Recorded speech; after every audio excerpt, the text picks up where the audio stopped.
All right, diving in again with another deep dive. Today, it's LSD. LSD. Yeah, LSD. A substance that honestly has kind of sparked a lot, hasn't it? I mean, revolutions, anxieties, definitely a whole lot of misconceptions out there. And I know you're looking to, really get this, like not just the surface level stuff, but the real deal on LSD.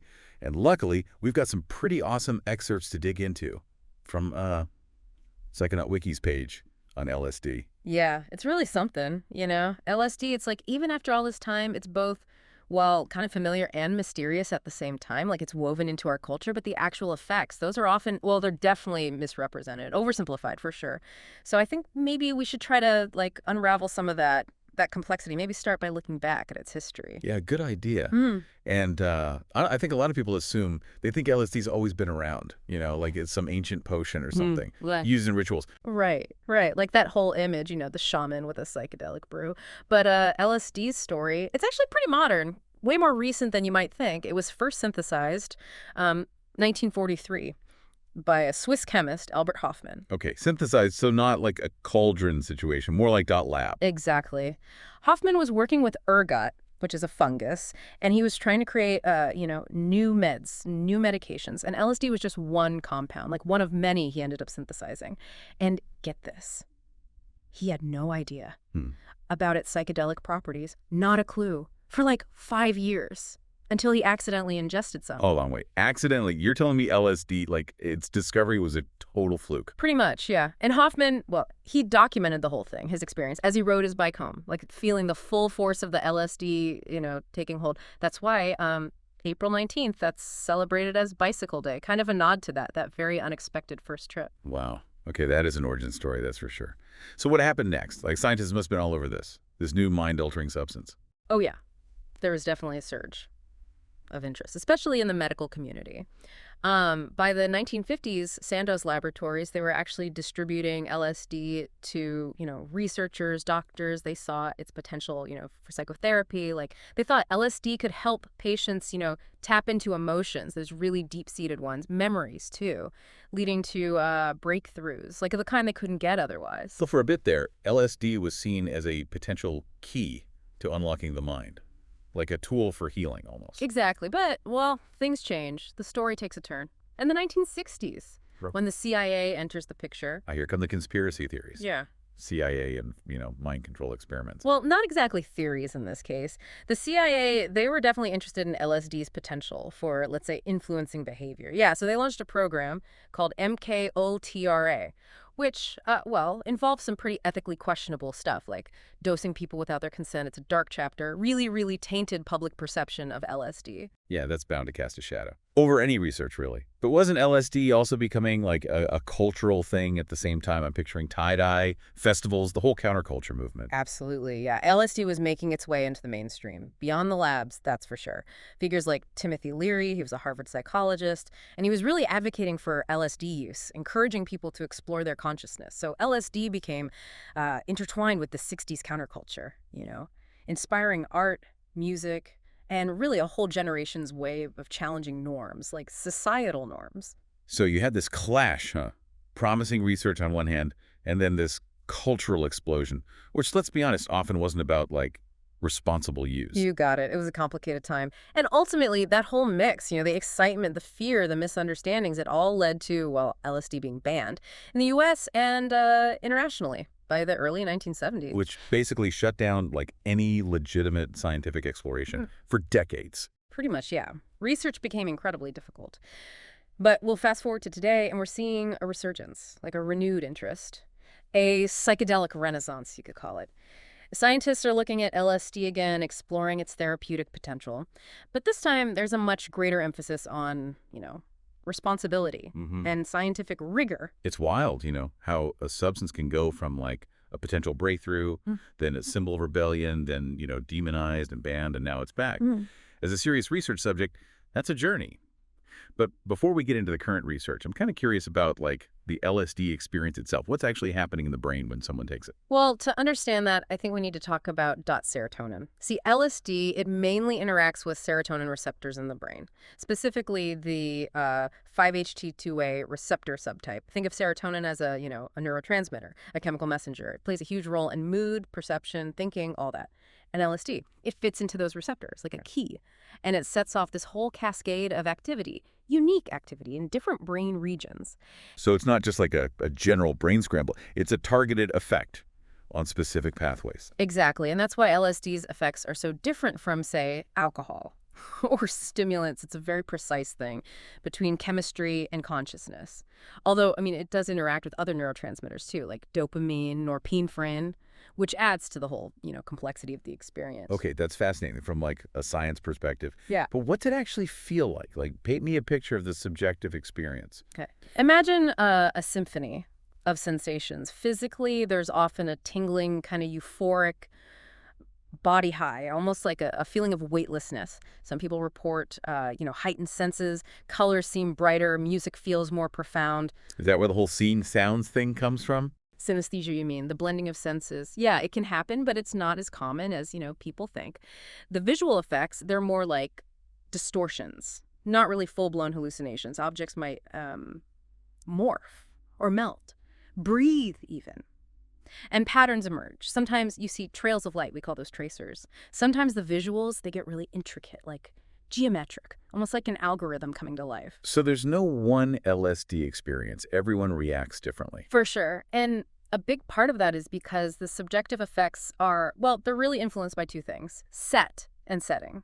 Set refers to your mindset going into it, your expectations, mood, your overall mental state. Setting is the environment. Like, are you in a safe space, comfortable, familiar? These things can drastically shape the whole trip. Makes sense. So if someone's already, like, anxious or in a negative headspace, they might be more prone to a challenging experience. Yeah, unfortunately, that's a possibility. And that's exactly why responsible use is so crucial, something we'll definitely discuss later. For sure. We'll get to that. But before we move on, you mentioned LSD affecting thinking. Like, what's happening on that level, on a cognitive level? This is where it gets really interesting. You might experience thought acceleration, like ideas are rapid fire, connecting in ways you wouldn't expect. Some people report feeling interconnectedness, like they're tapping into a, universal consciousness.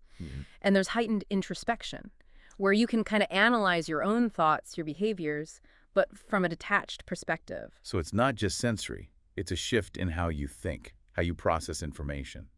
Wow, that's a lot to unpack. It is, and it's part of why LSD has been so, fascinating for artists, musicians, even scientists. Lots of them credit LSD for helping them, break through creative blocks, to see the world in new ways. The whole explosion of psychedelic art and music in the 60s, that's a testament to that power, to unlock creativity. Mind-blowing to think one substance can have such a range of effects.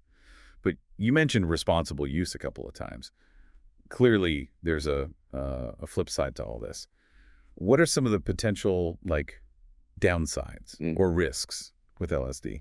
It's important to understand, first of all, that LSD itself, it's not physically toxic or addictive, not in the way some other drugs are, but there are definitely risks. One is the possibility of a challenging experience, what some call a bad trip.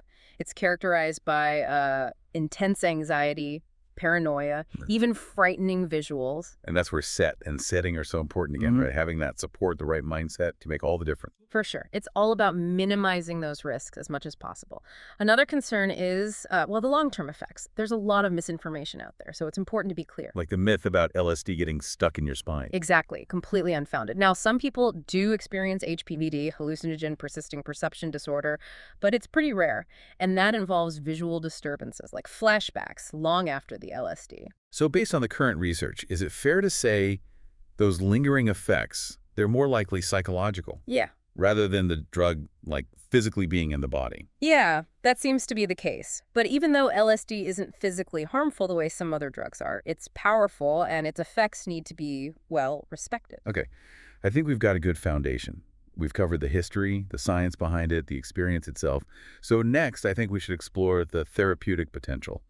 That's where a lot of the current research is focused, right? It is, and it's a field that's yielding some really interesting results. Despite decades of prohibition, we're starting to understand how psychedelics like LSD could be, well, game changers for treating a bunch of mental health Oh, conditions. yeah, I've been hearing that more and more. Mhm. Okay, let's dive into that. So one area that's showing a lot of promise, real promise, is in addiction treatment. We actually saw some hints of this, like way back in the 60s. There were some studies that, well, they indicated that LSD, when it's combined with therapy, could actually help people overcome alcoholism. Interesting. But were those early studies, were they reliable? I mean, science has come a long way since the 60s, right? Oh, yeah. Yeah, no, those studies, they had limitations, for sure. But what's really exciting now is that more recent research with, way more rigorous methods, that research seems to be backing up those early findings. Okay, so what are we talking about here? Like, does LSD just magically erase addiction? No, no, it's not about erasing anything. It's more about like facilitating a shift in perspective. It kind of allows people to, see those patterns, those really ingrained patterns of behavior, but in a new light. Remember that introspection we talked about earlier? Well, LSD can really help people confront the root causes Yeah. of their addiction and then, start to reevaluate their choices. So it's more about creating a space Yeah. for that kind of profound self-reflection, Yeah. which can then lead to lasting behavioral change. Exactly. And it's not just alcoholism either. Researchers are exploring its potential for other addictions too, like opioid dependence, which, as you know, is a huge crisis right now. Absolutely. If LSD can help people break free from opioids, that would be, I mean, a huge breakthrough. Yeah, the potential is definitely there. And there's another area where LSD is showing some really, really remarkable promise, and that's with dot cluster headaches. I have to admit, I'm not that familiar with cluster headache. Well, they are known for being incredibly painful. I mean, Yeah. notoriously painful headaches. They happen in these intense clusters, and they often last for weeks, sometimes even months. Imagine the worst headache you've ever had, and then, like, amplify it, like, tenfold. They're truly debilitating. Wow, yeah. That sounds awful.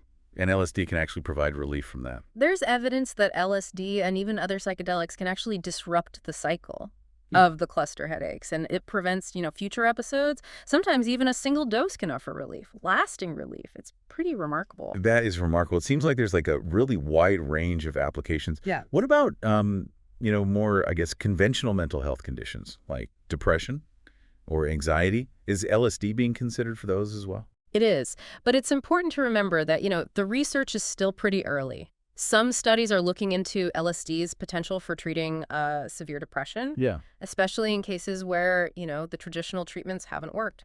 So for people who feel like they've, tried everything else, LSD could be a glimmer of hope. Potentially, yeah. And there's also a growing interest in using LSD to help people cope with end-of-life anxiety. The idea is to ease the fear, Yeah. the uncertainty, to provide a sense of peace, acceptance in the face of, a terminal illness. It's pretty amazing to think that something, a substance that was once so demonized, could offer that kind of comfort, especially in those final moments. Yeah, it really speaks to the power of these compounds, and I think the importance of open-minded research. But it's crucial to emphasize that any therapeutic use of LSD should always be done, under the guidance of qualified professionals, and it should always be combined with psychotherapy. This is not about self-medicating. Right. It's not about just, taking LSD recreationally and expecting it to solve all your problems. It's a tool, Mm. and it needs to be used responsibly Yeah. in the right context. Absolutely.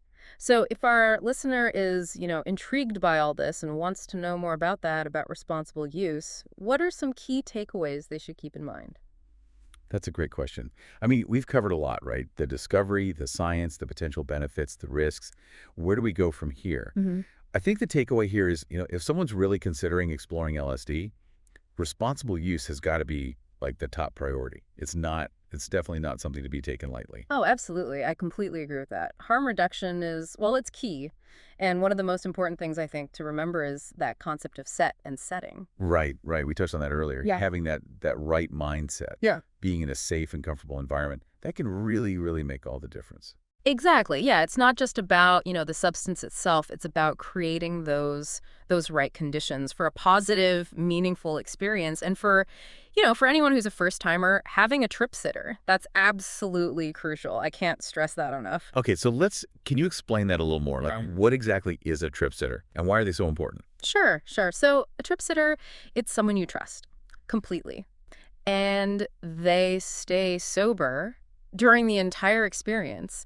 They're there to provide support, reassurance, and, to make sure you're safe if things get, well, intense or overwhelming. So it's kind of like having like a guide, someone to help you navigate the whole experience. Yeah, that's a good way to put it. A trip sitter can really help you, ground yourself, remind you that, hey, these effects, they're temporary, and they can intervene, if they need to. It's a safety net, basically, a really important one. That makes a lot of sense.